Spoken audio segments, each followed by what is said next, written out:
ओम नमो भगवते वासुदेवाय। श्रीमद् भागवत महात्म्य दूसरा अध्याय। भक्ति का दुख दूर करने के लिए नारद जी का उद्योग। नारद जी ने कहा, बाले, तुम व्यर्थ ही अपने को क्यों खेद में डाल रही हो? अरे, तुम इतनी चिंतातुर क्यों हो? भगवान श्री कृष्ण के चरण कमलों का चिंतन करो। उनकी कृपा से तुम्हारा सारा दुख दूर हो जाएगा। जिन्होंने कौरवों के अत्याचार से द्रौपदी की रक्षा की थी और गोप सुंदरियों को सनाथ किया था, वे श्री कृष्ण कहीं चले थोड़े ही गए हैं। फिर तुम तो भक्ति हो और सदा उन्हें प्राणों से भी प्यारी हो। तुम्हारे बुलाने पर तो भगवान नीचों के घरों में भी चले जाते हैं।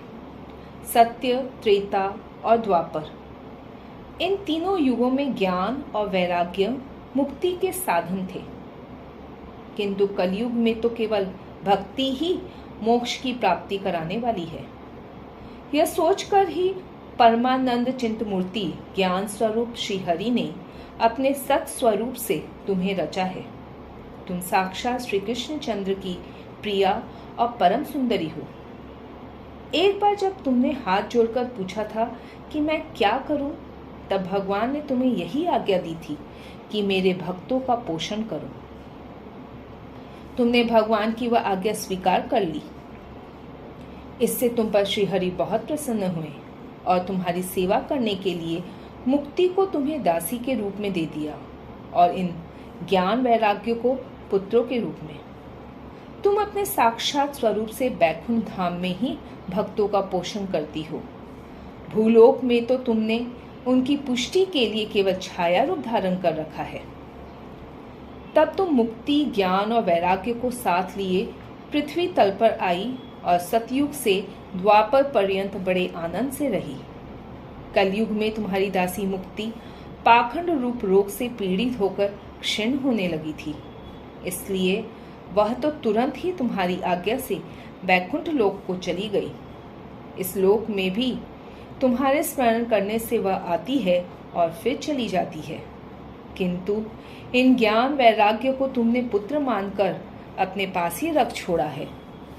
फिर भी कलयुग में इनकी उपेक्षा होने के कारण तुम्हारे ये पुत्र उत्साहहीन और वृद्ध हो गए हैं।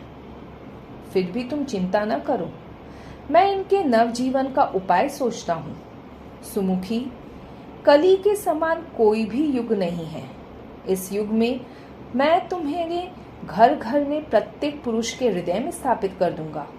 देखो, अन्य सब धर्मों को दबाकर और भक्ति विषयक महोत्सवों को आगे रखकर यदि मैंने लोक में तुम्हारा प्रचार न किया तो मैं श्री हरि का दास नहीं। इस कलयुग में जो जीव तुमसे युक्त होंगे, वे पापी होने पे भी बेखटके भगवान श्री कृष्ण के अभय धाम को प्राप्त करेंगे। जिनके हृदय में निरंतर प्रेम रूपनी भक्ति निवास करती है, वे शुद्धांतकरण पुरुष स्वप्न में भी यमराज को नहीं देखते। जिनके हृदय में भक्ति महारानी का निवास, उन्हें प्रेत, पिशाच, राक्षस या दैत्य आदि स्पर्श करने में भी समर्थ नहीं हो सकते। भगवान तप, वेदाध्ययन, ज्ञान और कर्म आदि किसी भी साधन से वश में नहीं किए जा सकते। वे केवल भक्ति से ही वशीभूत होते हैं। इसमें श्री गोपीजन प्रमाण है। मनुष्यों का सहस्रों जन्म के पुण्य प्रताप से भक्ति में अनुराग होता है। कलयुग में केवल भक्ति ही सार है। भक्ति से तो साक्षात श्री कृष्ण चंद्र सामने उपस्थित हो जाते हैं। जो लोग भक्ति से द्रोह करते हैं, वे तीनों लोकों में दुख ही दुख पाते हैं। पूर्व काल में भक्त का तिरस्कार करने वाले दुर्वासा ऋषि को बड़ा कष्ट उठाना पड़ा था। बस व्रत, तीर्थ, योग, यज्ञ और ज्ञान चर्चा आदि बहुत से साधनों की कोई आवश्यकता नहीं है। एकमात्र भक्ति ही मुक्ति देने वाली है। सूत जी कहते हैं, इस प्रकार नारद जी के निर्णय किए हुए अपने महात्म्य को सुनकर भक्ति के सारे अंग पुष्ट हो गए और वे उनसे कहने लगी। भक्ति ने कहा, नारद जी, आप धन्य हैं। आपकी मुझ में निश्चल प्रीति है। मैं सदा आपके हृदय में रहूंगी, कभी आपको छोड़कर नहीं जाऊंगी। साधो, आप बड़े कृपालु हैं। आपने क्षण भर में ही मेरा सारा दुख दूर कर दिया, किंतु अभी मेरे पुत्रों में चेतना नहीं आई है। आप इन्हें शीघ्र ही सचेत कर दीजिए, जगा दीजिए। सूत जी कहते हैं, भक्ति के ये वचन सुनकर नारद जी को करुणा आई और वे उन्हें हाथ से हिला डुलाकर जगाने लगे। फिर उनके कान के पास मुंह लगाकर जोर से कहा, ओ ज्ञान, जल्दी जग पड़ो। ओ वैराग्य, जल्दी जग पड़ो। फिर उन्होंने वेद ध्वनि, वेदांत घोष और बार बार गीता पाठ करके उन्हें जगाया। इससे वे जैसे तैसे बहुत जोर लगाकर उठे, किंतु आलस्य के कारण वे दोनों जम्भाई लेते रहे, नेत्र उघाड़कर देख भी नहीं सके। उनके बाल बगुलों की तरह सफेद हो गए थे। उनके अंग प्रायः सूखे काठ के समान निस्तेज और कठोर हो गए थे। इस प्रकार भूख प्यास के मारे अत्यंत दुर्बल होने के कारण उन्हें फिर सोते देख नारद जी को बड़ी चिंता हुई और वे सोचने लगे, अब मुझे क्या करना चाहिए। इनकी यह नींद और इससे भी बढ़कर इनकी वृद्धावस्था कैसे दूर हो। शौनक जी इस प्रकार चिंता करते करते वे भगवान का स्मरण करने लगे। उसी समय यह आकाशवाणी हुई कि मुनि, खेद मत करो, तुम्हारा यह उद्योग निसंदेह सफल होगा। देवर्षे, इसके लिए तुम एक सत्य कर्म करो। वह कर्म तुम्हें संत शिरोमणि महानुभाव बताएंगे। उस सत्कर्म का अनुष्ठान करते ही क्षण भर में उनकी नींद और वृद्धावस्था चली जाएंगी तथा सर्वत्र भक्ति का प्रसार होगा। यह आकाशवाणी वहां सभी को साफ साफ सुनाई दी। इससे नारद जी को बड़ा विस्मय हुआ और वे कहने लगे, मुझे तो इसका कोई आशय समझ में नहीं आया। नारद जी बोले, इस आकाशवाणी ने भी गुप्त रूप में ही बात कही है। यह नहीं बताया कि वह कौन सा साधन किया जाए जिससे इनका कार्य सिद्ध हो। वे संत न जाने कहाँ मिलेंगे और किस प्रकार उस साधन को बताएंगे। अब आकाशवाणी ने जो कुछ कहा है उसके अनुसार मुझे क्या करना चाहिए। सूत जी कहते हैं, शौनक जी, तब ज्ञान वैराग्य दोनों को वही छोड़कर नारद मुनि वहां से चल पड़े और प्रत्येक तीर्थ में जा जाके मार्ग में मिलने वाले मुनीश्वरों से वह साधन पूछने लगे। उनकी उस बात को सुनते तो सब थे, किंतु उसके विषय में कोई कुछ भी निश्चित उत्तर न देता। किन्हीं ने उसे असाध्य बताया, कोई बोले इसका ठीक ठीक पता लगाना ही कठिन है। कोई सुनकर चुप रह गए और कोई तो अपनी अवज्ञा होने के भय से बात को टाल टूल कर खिसक गए। त्रिलोकी में महान आश्चर्यजनक हाहाकार मच गया। लोग आपस में कानाफूसी करने लगे। भाई, जब वेद ध्वनि, वेदांत घोष और बार बार गीता पाठ सुनाने पर भी भक्ति, ज्ञान और वैराग्य ये तीनों नहीं जगाए जा सके, तब और कोई उपाय नहीं है। स्वयं योगीराज नारद को भी जिसका ज्ञान नहीं है, उसे दूसरे संसारी लोग कैसे बता सकते हैं। इस प्रकार जिन जिन ऋषियों से इसके विषय में पूछा गया, उन्होंने निर्णय करके यही कहा कि यह बात दुस्साध्य ही है। तब नारद जी बहुत चिंतातुर हुए और बद्री वन में आए। ज्ञान वैराग्य को जगाने के लिए वहां उन्होंने यह निश्चय किया कि मैं तप करूंगा। इसी समय उन्हें अपने सामने करोड़ों सूर्यों के समान तेजस्वी सनकादि मुनीश्वर दिखाई दिए। उन्हें देखकर वे मुनि श्रेष्ठ कहने लगे। नारद जी ने कहा, महात्माओं, इस समय बड़े भाग्य से मेरा आप लोगों के साथ समागम हुआ है। आप मुझ पर कृपा करके शीघ्र ही वह साधन बताइए। आप सभी लोग बड़े योगी, बुद्धिमान और विद्वान हैं। आप देखने में 5-5 वर्ष के बालक से जान पड़ते हैं, किंतु है पूर्वजों के भी पूर्वज। आप लोग सदा वैकुंठ धाम में निवास करते हैं, निरंतर हरि कीर्तन में तत्पर रहते हैं। भगवल्ली लाल मृत का रसास्वादन कर सदा उसी में उन्मत्त रहते हैं और एकमात्र भगवत कथा ही आपके जीवन का आधार है। हरि शरणम, भगवान ही हमारे रक्षक हैं। यह वाक्य सर्वदा आपके मुख में रहता है। इसी से काल प्रेरित वृद्धावस्था भी आपको बाधा नहीं पहुंचाती।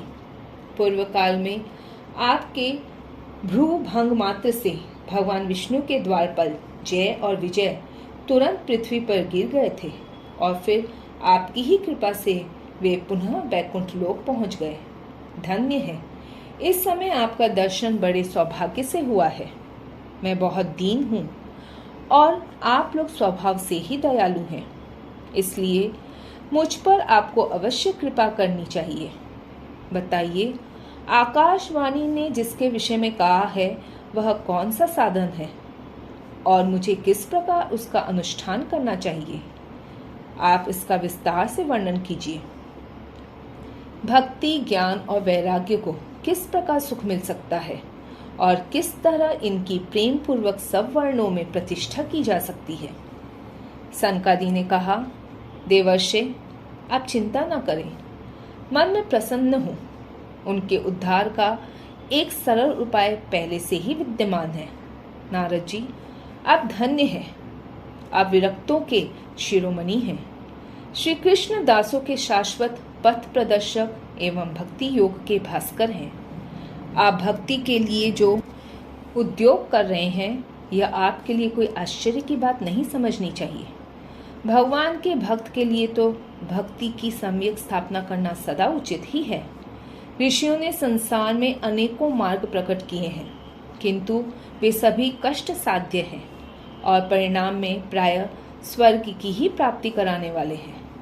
अभी तक भगवान की प्राप्ति कराने वाला मार्ग तो गुप्त ही रहा है। उसका उपदेश करने वाला पुरुष प्रायः भाग्य से ही मिलता है। आपको आकाशवाणी ने जिस सत्कर्म का संकेत किया है उसे हम बतलाते हैं। आप प्रसन्न और समाहित चित होकर सुनिए। नारद जी, द्रव्य यज्ञ, तपो यज्ञ, योग यज्ञ और स्वाध्याय यज्ञ रूप ज्ञान यज्ञ, ये सब तो स्वर्ग आदि की प्राप्ति कराने वाले कर्म की ही ओर संकेत करते हैं।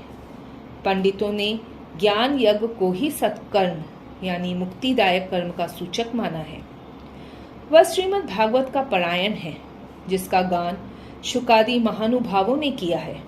उसके बाद सुनने से ही भक्ति, ज्ञान और वैराग्य को बड़ा बल मिलेगा। इससे ज्ञान वैराग्य का कष्ट मिट जाएगा और भक्ति को आनंद मिलेगा। सिंह की गर्जना सुनकर जैसे भेड़िए भाग जाते हैं, उसी प्रकार श्रीमद् भागवत की ध्वनि से कलयुग के सारे दोष नष्ट हो जाएंगे। तब प्रेम रस प्रवाहित करने वाली भक्ति, ज्ञान और वैराग्य को साथ लेकर प्रत्येक घर और व्यक्ति के हृदय में क्रीड़ा करेगी। नारद जी ने कहा, मैंने वेद वेदांत की ध्वनि और गीता पाठ करके उन्हें बहुत जगाया, किंतु फिर भी भक्ति, ज्ञान और वैराग्य ये तीनों नहीं जगे। ऐसी स्थिति में श्रीमद् भागवत सुनाने से वे कैसे जगेंगे? क्योंकि उस कथा के प्रत्येक श्लोक और प्रत्येक पद में भी वेदों का ही तो सारांश है। आप लोग शरणागत वत्सल हैं तथा आपका दर्शन कभी व्यर्थ नहीं होता, इसलिए मेरा यह संदेह दूर कर दीजिए। इस कार्य में विलंब न कीजिए। सनकादि ने कहा, श्रीमद् भागवत की कथा वेद और उपनिषदों के सार से बनी है, इसलिए उनसे अलग उनकी फल रूपा होने के कारण वह बड़ी उत्तम जान पड़ती है। जिस प्रकार रस वृक्ष की जड़ से निकलकर शाखाग्र पर्यंत रहता है, किंतु उसका आस्वादन नहीं किया जा सकता, वही सब अलग होकर फल के रूप में आ जाता है। तब संसार में सभी को प्रिय लगने लगता है। दूध में घी रहता ही है, किंतु उस समय उसका अलग स्वाद नहीं मिलता। वही जब उससे अलग हो जाता है, तब देवताओं के लिए भी स्वास्थ्य वर्धक हो जाता है। खांड ईख के ओर छोर और बीच में भी व्याप्त रहती है, तथापि अलग होने पर उसकी कुछ और ही मिठास होती है। ऐसी ही यह भागवत की कथा है। यह भागवत पुराण वेदों के समान है। श्री व्यास देव ने इसे भक्ति, ज्ञान और वैराग्य की स्थापना के लिए प्रकाशित किया है। पूर्व काल में जिस समय वेद वेदांत के पारगामी और गीता की भी रचना करने वाले भगवान व्यासदेव खिन्न होकर अज्ञान समुद्र में गोते खा रहे थे, उस समय आपने ही उन्हें 4 श्लोकों में इसका उपदेश किया था। उसे सुनते ही उनकी सारी चिंता दूर हो गई थी। फिर इसमें आपको आश्चर्य क्यों हो रहा है जो आप हमसे प्रश्न कर रहे हैं? आपको उन्हें शोक और दुख का विनाश करने वाला श्रीमद् भागवत पुराण ही सुनाना चाहिए। नारद जी ने कहा, महानुभावों, आपका दर्शन जीव के संपूर्ण पापों को तत्काल नष्ट कर देता है और जो संसार दुख रूप दावानल से तपे हुए हैं उन पर शीघ्र ही शांति की वर्षा करता है। आप निरंतर शेष जी के सहस्त्र मुखों से गाए हुए भगवत कथामृत का ही पान करते रहते हैं। मैं प्रेम लक्षणा भक्ति का प्रकाश करने के उद्देश्य से आपकी शरण लेता हूँ। जब अनेकों जन्मों के संचित पुण्य पुंज का उदय होने से मनुष्य को सत्संग मिलता है, तब वह उसके अज्ञान जनित मोह और मद रूप अंधकार का नाश करके विवेक उदय होता है।